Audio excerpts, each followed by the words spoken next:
Our hearts beat to the city streets. We began to feel the fire. We rise like tall buildings as the chemicals that take us higher. Hello everyone, আমি স্মিতা। আমার নতুন একটা ভিডিওতে তোমাদের সবাইকে জানাই অনেক স্বাগত এবং ভালোবাসা। আশা করি সবাই খুব ভালো আছো, সুস্থ আছো। তো ঘুম থেকে উঠতে দেরি হয়েছে বলতে আমি উঠেছিলাম সকাল সকাল, বাট ও ডিউটি যাওয়ার পরে না আবার ঘুমিয়ে পড়েছিলাম, তো তার জন্যই দেরি হয়ে গেছে। এখন বাজে ঘড়িতে ওই 11টা মতো। তো এখন থেকেই ব্লগটা স্টার্ট করলাম তোমাদের সাথে নিয়ে। তো তোমরা ভিডিওটা দেখতে থাকো। তো যেহেতু চিকেন বানাবো, তার জন্য চিকেনটাকেই না আগে বের করে রাখলাম ফ্রিজ থেকে। আগে দিন এনে রেখেছে, তো বরফ জমে গেছে, তো বের করে না রাখলে আগে থেকে তো রান্না করার সময় কিন্তু তারা রান্না করতে পারবো না, কারণ বরফটা না গললে তো আর রান্না করা যাবে না। তো তার জন্য বরফটা গলানোর জন্য রেখে ঘরটা মুছে নিলাম। হ্যাঁ, মেয়েকে খেতে দিয়েছি, উত্তপম বানিয়েছিলাম আজকে, তো টিফিনে ওকে ওটাই করে দিয়েছি আজকে। তো সকালে ঘুম থেকে উঠে ওকে টিফিন বানিয়ে দিয়েছিলাম, তারপর ও চলে যাওয়ার পরে আমি ঘরটা ঝাড় দিয়ে নিয়েছিলাম। তারপর মেয়ে ঘুম থেকে উঠে পড়েছিল, ঘুম থেকে উঠে পড়ে একটু কান্না করছিল, তো ওকে ঘুম দিতে গিয়ে আমিও ঘুমিয়ে পড়েছিলাম। তো তারপরেই তো ঘুম থেকে উঠতে অনেকটাই দেরি হয়ে গেছে, অনেকটাই বেলা হয়ে গেছে। এখন ঘড়িতে ওই 11টা মতো বাজে। তো এই রান্না কাজ সেরে মেয়েকে স্নান করিয়ে দিয়েছি, আর তারপরে আমিও স্নান করে সোজা চলে এসেছি রান্নাঘরে। আর এদিকে ভাতটা বসিয়ে দিয়ে আমি ওই বাকি জিনিসগুলো, যেহেতু চিকেনটা রান্না করতে হবে, তো চিকেনের উপকরণগুলো কেটে নিচ্ছি। আর এই তো ক্যাপসিকাম দিয়েই না চিকেনটা আজকে বানাবো। আমি মাঝে মাঝে মানে রোজ না একই রকম, তো রোজ কিন্তু একই রকম চিকেন না আমি বানাই না, মানে এক এক দিন এক এক রকমই বানাই, যখন আমার যেমন ইচ্ছে হয়। তো আজকে চিকেনটা ক্যাপসিকাম দিয়ে করব, আর ভেজে করব চিকেনটাকে। তো নুন হলুদ দিয়ে মাখিয়ে আমি রেখে দিয়েছিলাম বরফ গলার পরে।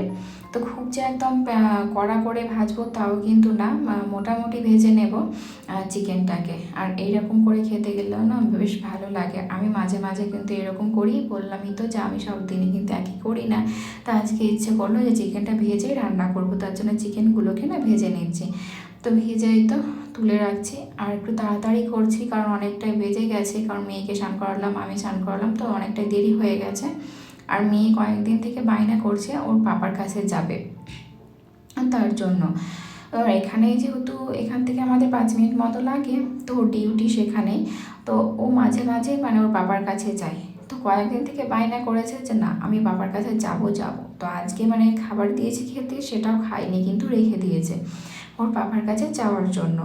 তো তার জন্য ভাবলাম তো তাড়াতাড়ি রান্নাটা করে নিই, কারণ আজ যেহেতু ওর খালি হাত আছে, ও আবার চলে আসবে, তো আর সময়ও হয়ে যাচ্ছে অনেকটাই। তো তাড়াতাড়ি করে রান্নাটা করছি। তো এই তো চিকেনে সব বাকি মশলা দিয়ে মশলাটাকে কষিয়ে নিলাম। ওই আদা রসুন কাঁচা লঙ্কা টমেটো পেঁয়াজ সব কিছু একটা পেস্ট করে নিয়েছিলাম, তো সেটা দিয়ে দিয়েছি। আর তারপরে এই তো কাশ্মীরি লঙ্কার গুঁড়ো, হলুদ, স্বাদ মতো নুন, ধনে গুঁড়ো, জিরে গুঁড়ো সব কিছু দিয়ে মশলাটাকে একদম ভালোভাবে কিন্তু কষিয়ে নিতে হবে। একদমই কষানো হয়ে গেলে তারপরেই কিন্তু চিকেনটা অ্যাড করতে হবে। কিন্তু খুব একটা যে সময় লাগে সেটাও কিন্তু না, আমার তো মনে হয় যে তাড়াতাড়ি হয়ে যায়। তো চিকেনটা এদিকে রান্না করে নিয়েছি, আর এদিকে মেয়ে কিন্তু একই রকম বায়না করেই যাচ্ছে যে আমি পাপার কাছে যাব, পাপার কাছেই যাব। খাবারও খায়নি, কারণ ওর পাপার কাছে যাবে, ও কিছু নেবে। তো ভাবলাম তাহলে যখন যেতেই হবে তো একটু তাড়াতাড়ি বেরিয়ে যাই, কারণ সময় হয়ে গেছে অনেকটাই, 12:30 মতো বেজে গেছে। আর ও যেহেতু আজকে খালি হাতে 1:30টার মধ্যে চলে আসবে ঘরে, তো তার জন্য তাড়াতাড়ি রান্না করছি, কারণ মেয়েকে আবার রেডি করাতে হবে। তো চিকেন করব, আর হচ্ছে তার সাথে ওই রায়তা। তো তার জন্য রায়তার বিটরুট দিয়ে রায়তাটা করব, তাই বিটরুট পেঁয়াজ এইসব কেটে রেখে দিলাম। আর চিকেনটাও রেডি হয়ে গেছে আমার, আর একটু ফুটে গেলে নামিয়ে নেব। ধনেপাতা আর গরম মশলার গুঁড়ো দিয়ে দিলাম। তো এরপরে যাব, কারণ এসে আবার রান্না করতে ইচ্ছেও করবে না। তারপরে যেহেতু খাওয়ার সময় হয়ে যাবে, সকালে ডিউটি গেছে, তো খিদেও তো পাবে, তো তার জন্য রান্নাটা করে বেরোচ্ছি আর কি। তো এই তো হয়ে গেছে চিকেনটা, এবার গ্যাসটা অফ করে দেবো, ঝোলটা আরেকটু আমি কমিয়ে নেব তারপরে। আর এই যে দেখো ঘরের অবস্থা, সব জামা কাপড় ও ঘরে ফেলেছে, সব জিনিস ছড়িয়ে ছিটিয়ে রেখেছে, কারণ ওকে ওর পাপার কাছে যেতেই হবে।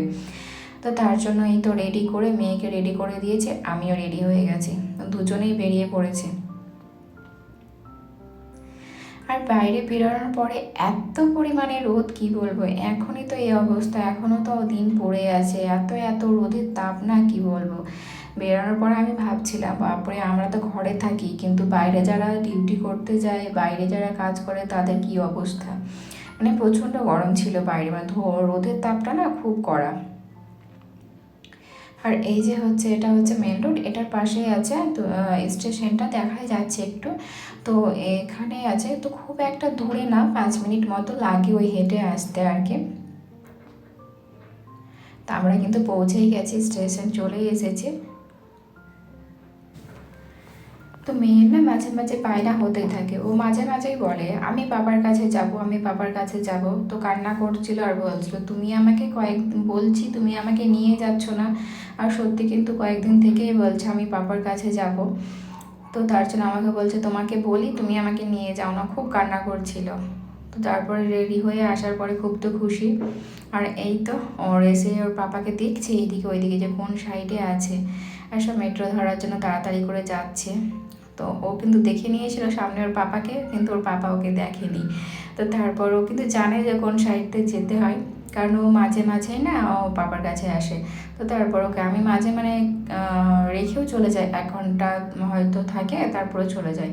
তো আজ যেহেতু সময় নেই, আজকে দুজনেই না একসাথে বেরিয়ে যাব, কারণ ওর ডিউটি শেষ হয়ে গেছে। আমি বললামই তো আজকে যেহেতু খালি হাত, তার জন্য। তো তারপরে ওই তো নিচে একটা মল আছে, ডিমার্ট, তো সেখান থেকে এবার কয়েকটা জিনিস নিয়েছি। আর তার সাথে মেয়ে তো নেবে ম্যাগি। তোর বাবা ওকে বলে যে তোমার কি ওখানে ম্যাগি পাওয়া যায় না, তো বলছে না, ওকে মানে মলে আসতেই হবে। তো তার জন্যই। আর ভেতরে ভাবছিলাম একটু কিছু দেখাবো তোমাদেরকে, কিন্তু ভেতরে ভিডিও করার কোনো অ্যালাউ নেই, তার জন্য ভিডিও করা হয়নি। তো তো জিনিস নিয়ে আমরা চলে এসেছি, বেরিয়ে গেছি মল থেকে। এবার আমরা ঘরের দিকে যাব। আর ঘর থেকে বেরোনোর সময় জানো তো ভাবছিলাম জল খাবো, কিন্তু জল খাইনি। তারপরে না এতটা গলাটা শুকনো শুকনো লাগছিল, আর কি বলবো, রোদের তাপটাও তো অনেক, তার জন্যে আরও। তো আসার পথে আবার না 3 জনের জন্যই 3টে ডাব নিয়েছিলাম। এখন ডাবটা মাঝে মাঝে খাওয়া হয়, কিন্তু মেয়ের জন্য একটু বেশি, কারণ ওকে খাওয়াই টিউশন স্কুল থেকে নিয়ে আসার সময় ওকে একটা ডাব কিনে দিই, খাইয়ে তারপরে নিয়ে আসি, বা কখনো ঘরে এনে রাখি ওর বাবা ওর জন্য। তো আজকে 3জনের জন্য ডাব নিয়ে এসেছি। তো ডাব পান অতটা ভালো পাইনি, মানে নারকেল হয়ে গেছিলো। তো যাই হোক, তো তারপরে এসে এই তো ড্রেসও চেঞ্জ করে নিই, খেতে বসে গেছি ডাবের জল, মেয়ে আর আমি।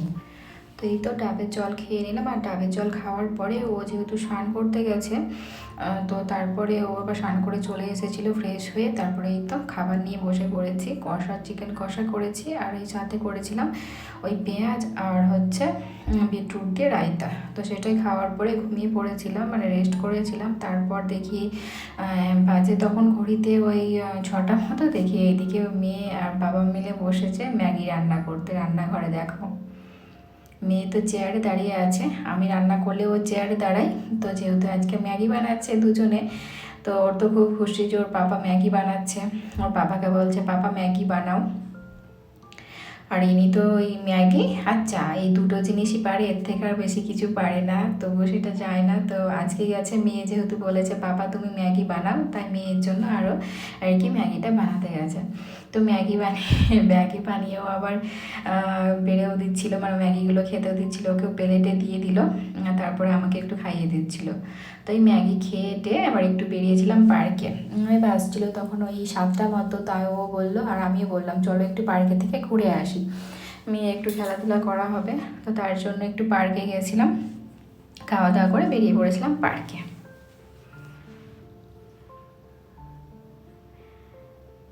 এই তো আমাকে খাইয়ে দিচ্ছিল। তো তারপরে রেডি হয়ে বেরিয়ে গেছিলাম পার্কের জন্য। তো আমার ভিডিওগুলো কেমন লাগছে অবশ্যই কমেন্ট করে কিন্তু জানাবে। আর ভিডিও ভালো লাগলে একটা লাইক এবং শেয়ার করে দেবে, আর সাবস্ক্রাইব করে আমার পাশে থাকবে। আর যারা আমার চ্যানেল সাবস্ক্রাইব করেছে তাদেরকে অসংখ্য ধন্যবাদ। দেখা হবে আবার